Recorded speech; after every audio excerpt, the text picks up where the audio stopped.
Hello, everybody, and welcome to Improvising with and in Higher Education, Stories of Co-Creation. I'm Luke Perrone.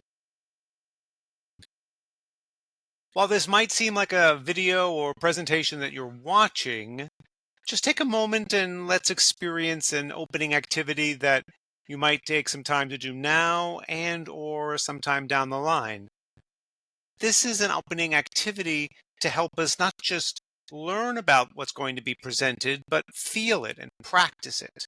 So this practice that I'm going to invite folks to do here is an opportunity to play with an essential activity in improvisational theater, also known as improv, and this practice is called yes and.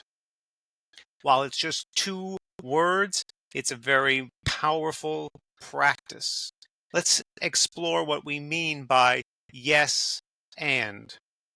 Yes is a practice of acknowledging and affirming what someone has offered us. And is a practice of building on this offer. So in this two words, we're giving respect to and acknowledgement of what someone has given us or what has been made available to us, and we are contributing to it, adding to it, building on it. So take a moment if you've got someone nearby and pause the video and practice this with them. Or sometime down the line after you've watched this recording, try it out with a friend or coworker. And here's an opening offer that you might start with when doing this yes and activity. But it's just one of a billion of possibilities. Begin with an opening line of conversation like, "Let's go on a trip." And then let all of the following responses in the dialogue begin with yes and. So two of those lines might look like, "Let's go on a trip." Yes, and I've got the plane tickets already packed. And then see what can continue to happen. Keep building on each other with this two-word practice of yes and. The practice of yes and is not only an essential activity within improvisational theater, it's also an essential practice of how we built our book on improvisation with and in higher education.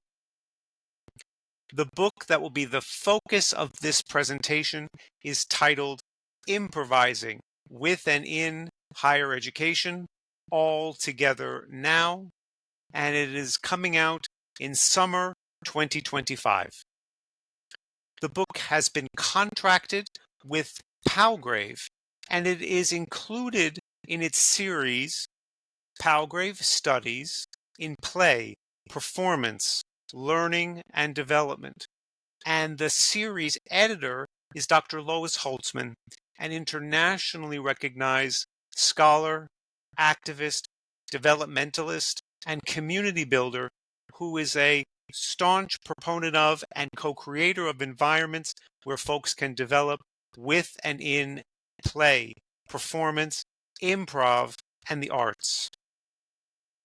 This book is a contribution to this series and particularly focuses on practices of improv to support the development of higher education administration, staff, faculty, students, and community partners. And the contributors to this book include all kinds of folks in and outside of higher education. It includes higher education faculty, staff, students, alum, and community partners, and from different parts of the world. In our particular case, the contributors come from Brazil, Canada, Ireland, Mexico, and the United States of America. Much like the opening offer of "Let's go on a trip" in that yes and practice, this book begins with maybe not so much a sentence or a more declarative idea, but big questions. These are almost like the offers that get the book going and gets our wonders processing and onward. And so we have two big questions that our book asks. One is, how and why does improvisational theater serve the learning and development of adults in higher education? Second, what new approaches to higher education are possible with and because of improv activities? To help us explore these questions, wonder about these questions, we build on ideas and practices that shape and are shaped by this book. And these ideas and practices are theoretical, empirical, and practical critical. With respect to theoretical support, our book draws primarily on the performance approach to human development and activity made available in the work of Dr. Lois Holzman, who we mentioned a few moments ago, is the series editor for this book. And Holtzman's performance approach takes the concept and practice of performing or performance somewhere new and perhaps different for us. We often think of performance as an activity of artists and or in the arts, such as going to a ballet performance or a theater performance. Or it might exist in your mind and lives in business or education. For example, we may speak of someone performing at a third grade level based on an examination. Or in business, we might speak of getting our performance reviews or performance outcomes. Holtzman's take on performance as it impacts and supports human development and learning is different. For Holtzman, performance is not something that just a few people do, or it is not something that occurs as an outcome-driven approach. And allow me to say a little more about that. For Holtzman, performance is a reminder that human beings are the co-creators of their worlds. Right now, and in all aspects and activities of our lives, we engage in performances. Right now, you might be engaged in the performance of listening and or watching this video. And I'm engaging in the performance of speaking, reading slides, talking about this book. And it may include rather familiar tools or expectations of how to use such tools, such as a platform to watch the video, a device on which I'm using to give this presentation, the English language. And it's a reminder that this might be the familiar or traditional or expected performance, but there are so many different ways we can perform our lives. Even this talk included just already a reminder of pausing the video and trying out an activity. I could now shift and do a different performance by speaking more slowly or repeating each word twice. I remind everybody that we engage in sometimes just a few opportunities to perform, and we often forget that there are so many other possibilities for our performances. And when we start to pay attention to not only what we're doing, but how we are doing it, then we remind ourselves that the world is not just a script that we embody or act out, but it is, again, worlds that we can create together.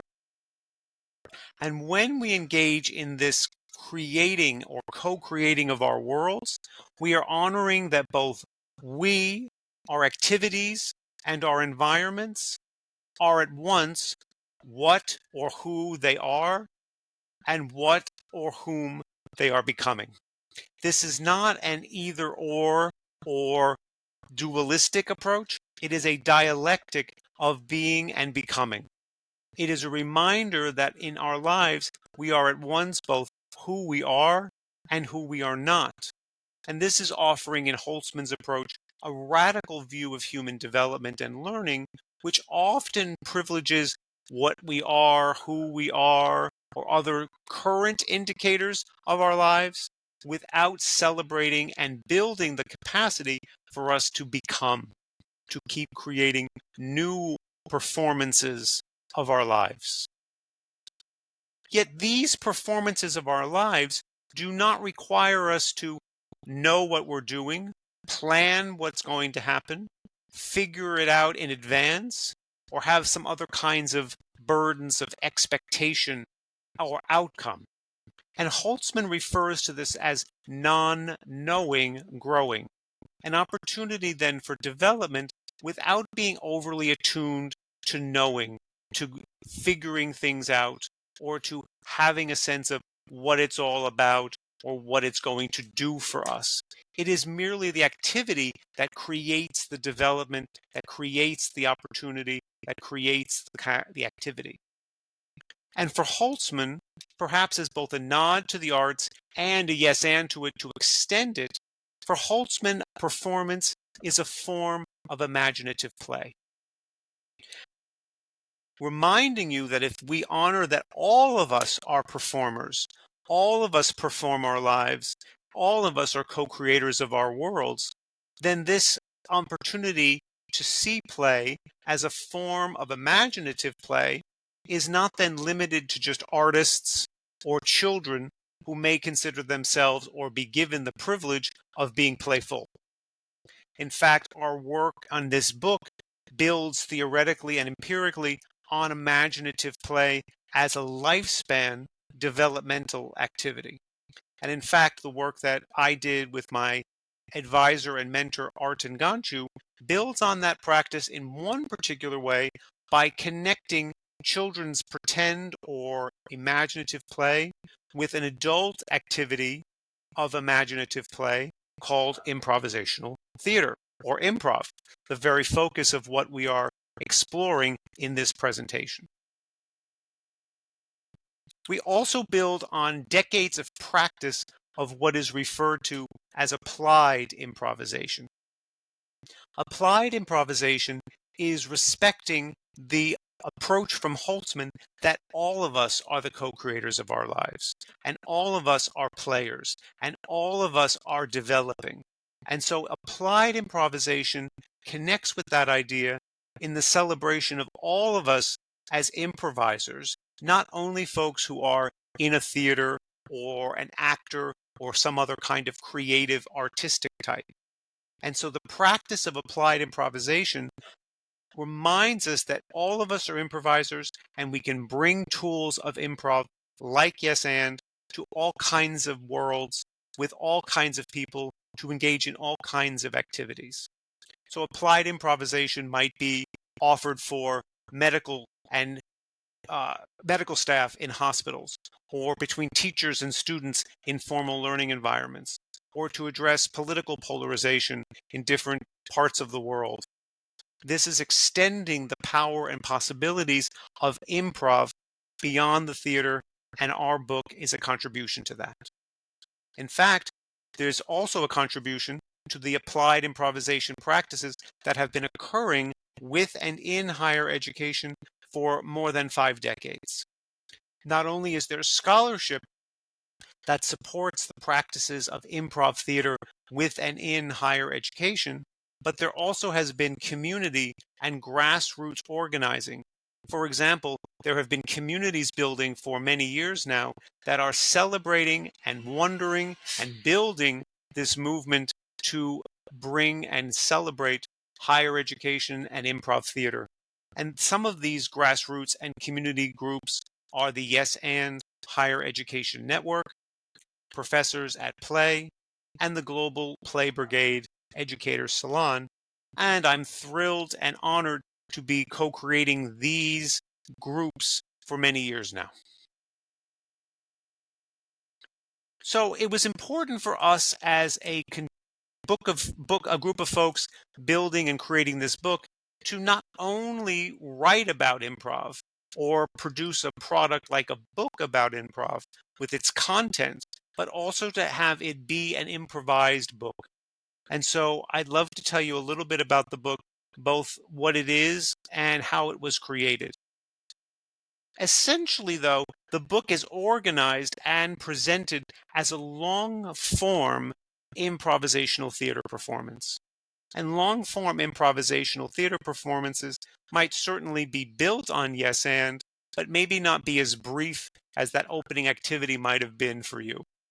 These long form improv performances may be 30 to 60 minutes long on a stage in a theater and be including multiple scenes with two or more improvisers at a time, creating worlds, having dialogues, engaging in activity together. And those longer scenes might be interspersed with different shorter games or shorter scenes. And we wanted to mirror that kind of look in how the book was presented.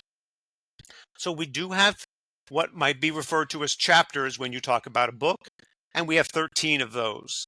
However, we call them scenes. And these scenes are organized into 6 parts. However, for us, out of respect and connection to the theater, we refer to these parts of the book as acts. And so we have 6 acts, 13 scenes, and I'd love to tell you a little bit about each of those acts and scenes now. Act 1 is 2 chapters, contains the first 2 scenes, scenes 1 and 2. And these first 2 scenes are conceptual frameworks and an overview of the book. In scene 1, I offer a scene that introduces Holzman's performance approach and makes suggestions or offers for how this performance approach might provide or offer new performances of, new opportunities for higher education. In scene 2, Anna Santucci and I build on this performance approach of scene 1 and focus primarily on the performance of improv. We give a brief overview of what improv is and its different forms, as well as the power of yes and our extensions of it to transform higher education contexts. We also offer an overview of the book and how it was created. In Act 2, we see scenes 3 and 4, and this act focuses on improvisation with and in administration. In scene 3, Eric Toller and Omar Ali bring up their experiences with the Lloyd International Honors College, which is a complete unit on the campus of their university that addresses the performance approach, that is infused in all of the aspects of what they are doing, how administration and staff interact, the ways in which courses are taught, and the way in which they invite their students to see themselves as lifelong performers of their learning and development, not merely acquiring content or getting a degree, for example. In scene 4, Colin Stewart, Esteban Parra, Shamel Hersaichu, and Deyanide Del Toro discuss their growth as practitioners of diversity, equity, and inclusion with and in higher education.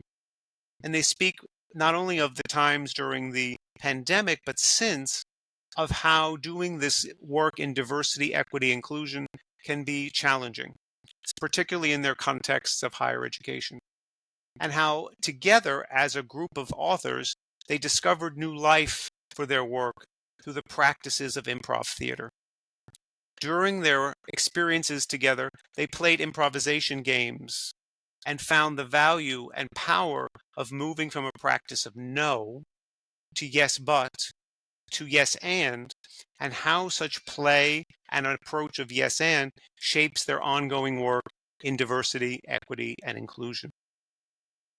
In Act 3, we see the power and possibilities of improvisation with and for faculty development, scenes 5 and 6. In scene 5, Krista Longton and Jacob Watson speak of the often perceived narratives of higher education as narratives often considered of restraint. These are often considered limitations that people perceive higher ed to be, what it usually is stuck in or cannot do, and they ask us to consider new possibilities with higher education, which is narratives of growth, and even more so, narratives of possibility by drawing upon practices of improvisation, mantras of the improvisational world, like yes and, or make your scene partner look good. These are ways to infuse not so much a limitation on what higher ed could be, but more so in the performance approach, what it can become, and using improv as a heuristic for doing so.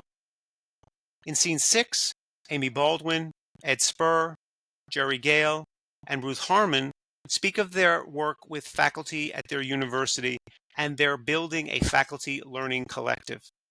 This collective included faculty from all different units on campus who came together regularly, and who continue to do so, to play improv games.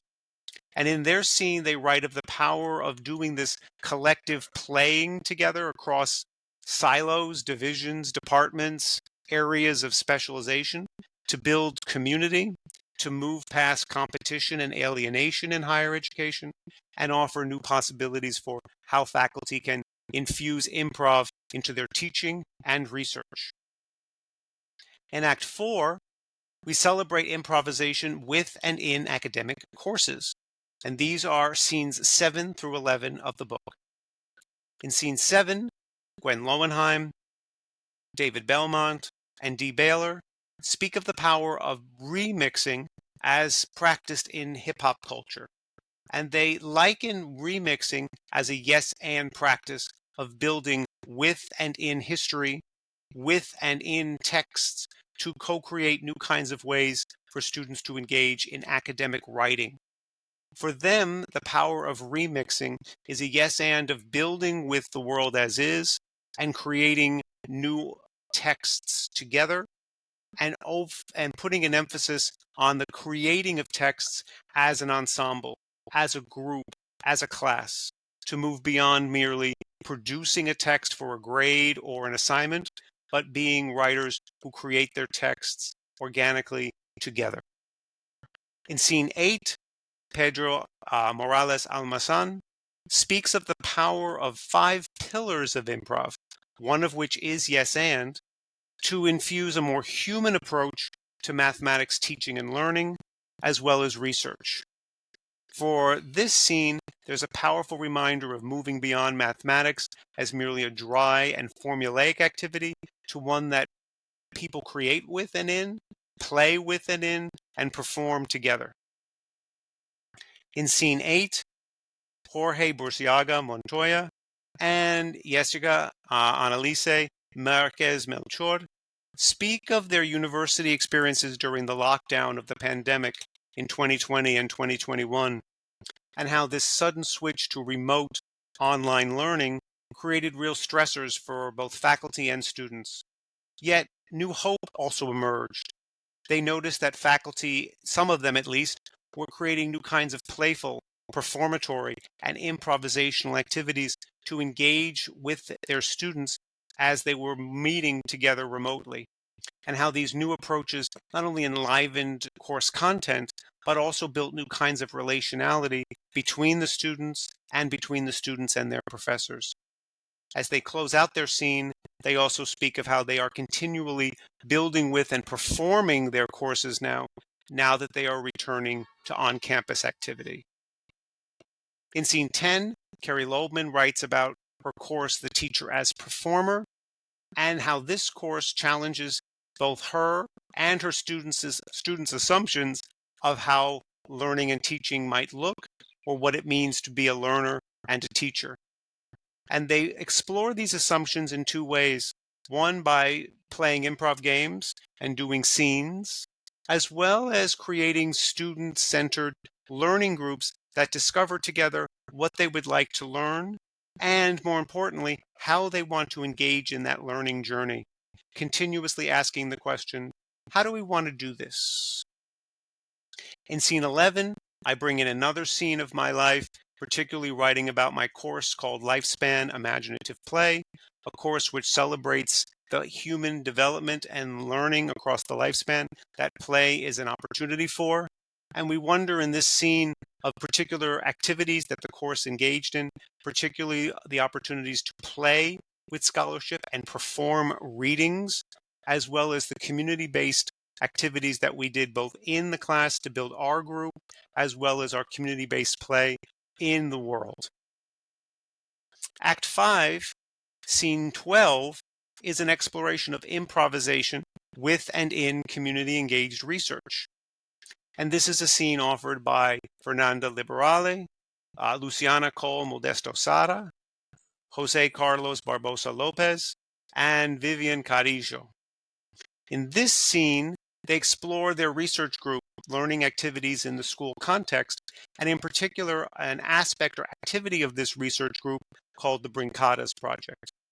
The Brincadas Project emerged during the pandemic as a response to the inequities that they were seeing in their context of Sao Paulo, Brazil, and the neighboring communities. And they built both improvisationally what they would do and how they would do their community-based work, as well as what they did, which was bringing a more playful, performatory, and arts-based approach to working with children, families, and the broader community during a very struggling, challenging time, and how such work offered what they consider a possibility of performing the viable unheard of, that is, new possibilities that were perhaps not even considered or not even considered possible.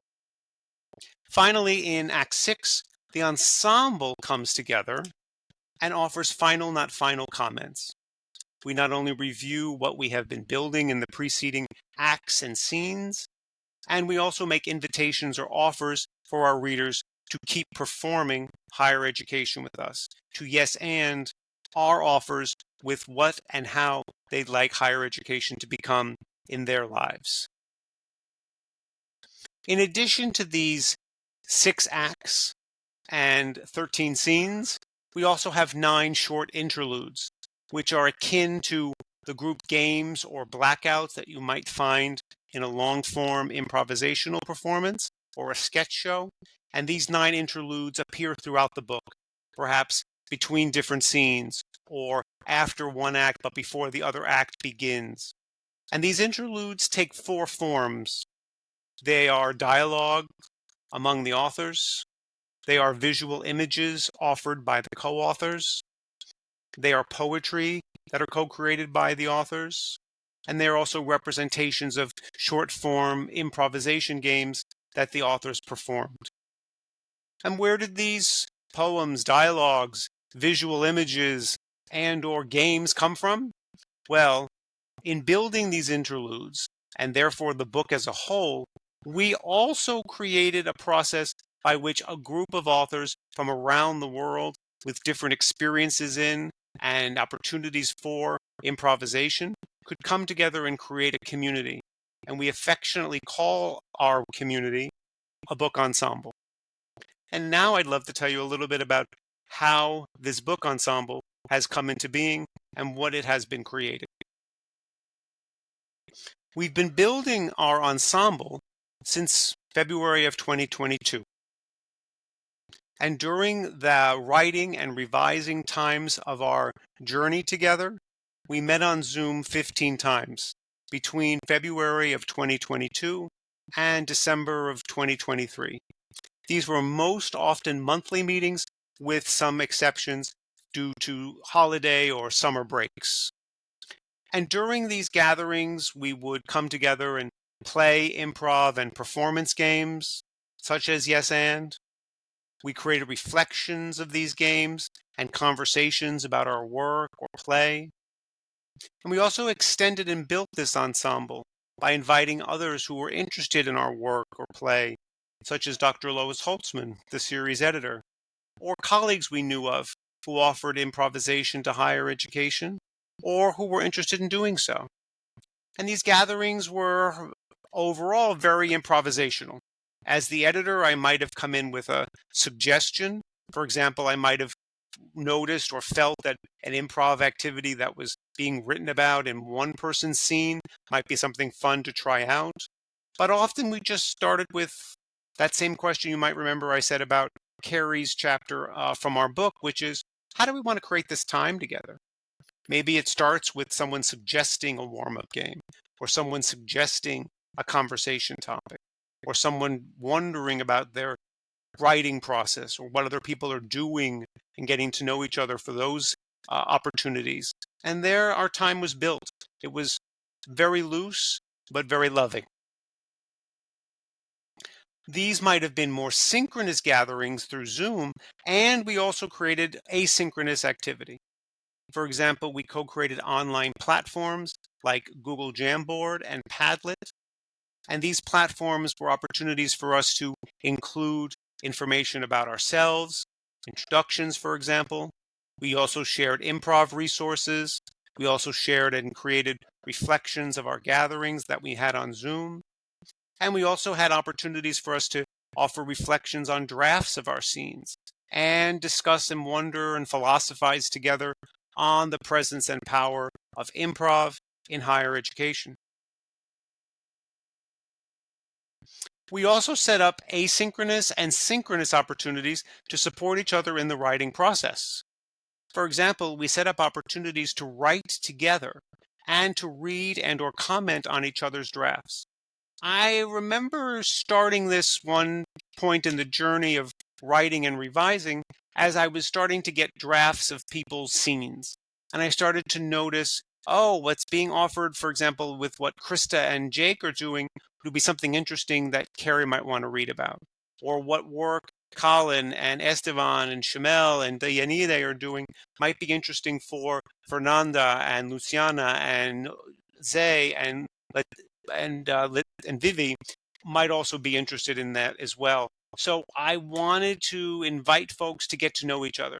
Maybe they had met in a Zoom gathering. Maybe they remembered someone from a asynchronous post on Padlet, and I wanted to keep building the ensemble by having them meet each other through their scenes, through their writing processes. And so this practice also invited them, as appropriate, to cite each other's scenes in their own work. We also co-created the title of the book, and we offered each other suggestions for the front cover image for the book with our help of Google Docs. And of course, we've been sharing our book and our work informally, whether that be in conversations with colleagues and our students, and more formally during meetings of professional associations. We're continuously showing up and communicating and building as an ensemble. And as I mentioned that phrase earlier of we've got each other's back, we continuously do so as we bring the book into publication and give it to the world. So let's take a moment for here and just do a little reflecting and reviewing of what we've been doing and what we've been creating and how we've been doing so. So here's a reminder of what we've created. We've created activities with and in higher education that have been inspired by and or aligned with the performance approach to human development and learning. And we honor with Holzman's performance approach that performance is an illustration of lifespan imaginative play. And we draw upon an activity of lifespan imaginative play, theatrical improvisation, also known as improv, to create our performances. And implicitly and explicitly, improv's practice of yes and to shape and be shaped by collective, emergent, collaborative, unknowable, and revolutionary possibilities. We've also created a move beyond commodification and assumption. We're not interested in merely the product of this book. While we appreciate and look forward to its publication, we didn't really want this to just be something that was commodified, as something that was bought, sold, read, evaluated. We wanted it to be something that continuously is living, breathing, that we would have folks build with us. And we also wanted to move beyond our assumptions of how edited books could be created, of what kinds of relationality we could give to each other, of what folks could do with this book, and how it could continuously make a meaningful contribution to our world. We also created a focus on relationship building. While there's certainly scholarship in the book, there's also a focus on the power of improvisation to create relationships and community. Not only do the scenes of the book have that as their focus of how improv brings staff together, creates new learning and teaching opportunities, creates new connections with the community, supports new offers for higher education relationships. It also was a focus on relationship building amongst us as a book ensemble. And this relationship building, both in our scenes and in our ensemble building, was another focus, which was a focus on opportunities to create. Again, the scenes of our book focus on new ways to create classroom interactions, faculty meetings, faculty development, research activity, as well as new opportunities to create a book, to create something together. And so we've also then, as we close this slide, see that we've put a focus on creating together a performatory higher education. That is a higher education that is embracing both who and what and where it is, and who and what and where it is becoming or going, and that we can draw upon improvisational theater and play more generally to support its continuous dialectic of being and becoming. How have we created? Well, again, as a gentle reminder of where we have been and where we are going, we created not only a book about improvisation in higher education as a collection of practices in one text, but also have been creating a book ensemble that is a group of practitioners as a new agentive unit. And we have recreated not only our performances of improvisation for our readers, but we have also illustrated that building groups can continue even if and though our writings are complete and in press or in print. We want to remind our readers that building groups is not necessarily a product, but is also a process by which people can continuously come together and create something. But don't take my word for it alone. Improvisationally, as we were building our scenes and I was reading drafts and meeting with the ensemble, both collectively and in writing groups, I also was noticing how much growth we were sharing amongst ourselves and how this work and our play together was transforming us. And so I got an idea for our final, not final scene to ask us as an ensemble, how has building our book and our book ensemble transformed us? And so I'd like to share a few examples of ensemble members' offers to this question. The first one is from Anna. I'm incredibly grateful to have had this opportunity to be part of a book ensemble like this before I stepped, for the first time, into the role of an editor of a special issue. The familiar performance of editor is one of the many academic repertoires that risk keeping us stuck in replicating performances of oppression and gatekeeping in the neoliberal machine we're caught in. Our example of co-creating this book helps me center my responsibilities to host through loving hospitality, have grace for others and myself, and engage in relationally curious decision-making. I'm working with people who come from very different places, in different phases of their careers, different career trajectories, and very different intersectional identities and positionalities. So much of what I'm trying to give them and who I am trying to be comes from the experiences of creating this book together.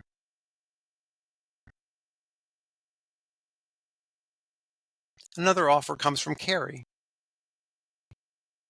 I've worked in higher education for 20 years now, and I've noticed how little room there is for awkward chaos.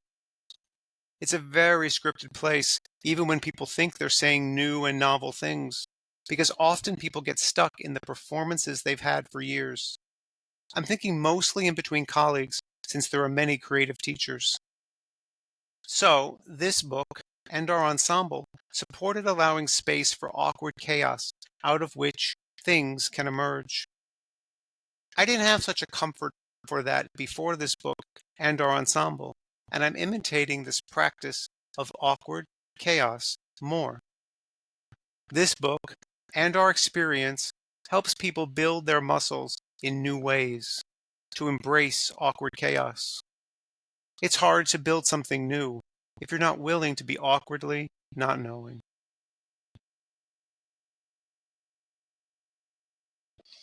And a final one for now from Fernanda, Luciana, Zay, and Vivi. It was the first time that we wrote a chapter or scene and had these follow-ups, both during our ensemble gatherings and with Luke. Based on these gatherings, we had to review our text. It was interesting for us to reflect on the history of our research group and explore how to communicate our research group's activities in ways that would engage people and introduce them to play and improvisation. This ensemble building activity was a great exercise to review the way we understand what we do and the way we speak and write about that. Our feedback from the ensemble helped us discover that what might be clear to us may not be clear to others. The experience of co-creating this book ensemble highlights how important it is to envision, create, and reflect on alternatives to the different settings we face in higher education.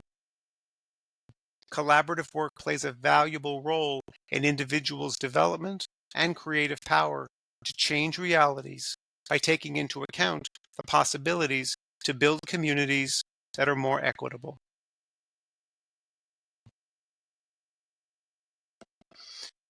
So why do we keep creating? Why this book? Why now? Why all of us together? We want to remind each other that we can all create something together. All of us are creators, not only creative folks such as applied improvisers or experts such as faculty or administrators in higher education. We all are creators. We all have something to give. We all can create something together. We also wanted to offer the world performance as lifespan imaginative play as a way out of the morass. We feel that improv is a powerful tool for transforming activity with and in higher education. And since higher education is such a location or activity of support for so many activities of and people in the world, we also see it having life-changing, world-changing opportunities for all of us in a world that we're currently feeling with different forms of oppression, political polarization, challenges to our health and well-being. Our offer is let's improvise our worlds together more. Let's perform new possibilities. Let's co-create new stories together.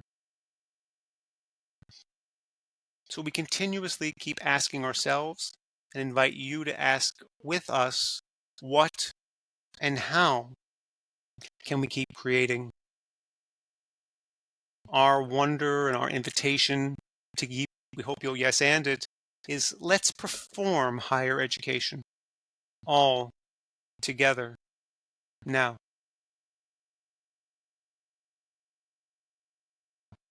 And so here's an opportunity to just feel that other opportunity to feel out what it might be like to yes and our time together. Yes and what you've been reading, listening to, feeling from this talk so far. As a reminder, improvising with and in higher education altogether now includes a series of interludes that appear between scenes, offered as poems, reflections, conversations, or visuals. And these interludes weren't assigned. They emerged organically through play, conversation, and collaboration amongst the book ensemble. So here's an invitation. I'd love to invite you, either on your own or with a group, to create a brief interlude. Maybe it takes the form of a short poem, a conversation, an image or a drawing. But more importantly, create whatever you feel moved to create, inspired by our time together. And that might be something you do now, in the future, and building with what we're doing as a reminder that the book is not just to be learned about or appreciated, but to be built with and continuously creating with it. So that's our opportunity and invitation to you to yes and our time together with an interlude. And maybe, as you'll see in a little bit, there might be a way for you to give this interlude to the world. Let's talk about that more in a moment. I'll just give you as an example an interlude that comes from our book. This is one of the 9 that I mentioned earlier. It's a poem titled Poetic Community from Christine, Crystal, and Pedro. What, how, why? Possibilities, openness. We want to recognize our humanity. We are together. What are the possibilities? Community, within and throughout. Yes, and.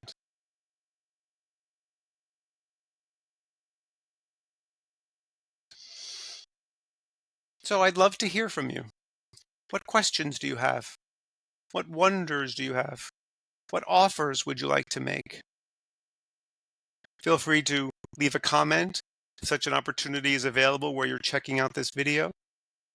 Or feel free to use any or all of these opportunities to keep in touch with me. Feel free to email me. There's my email address.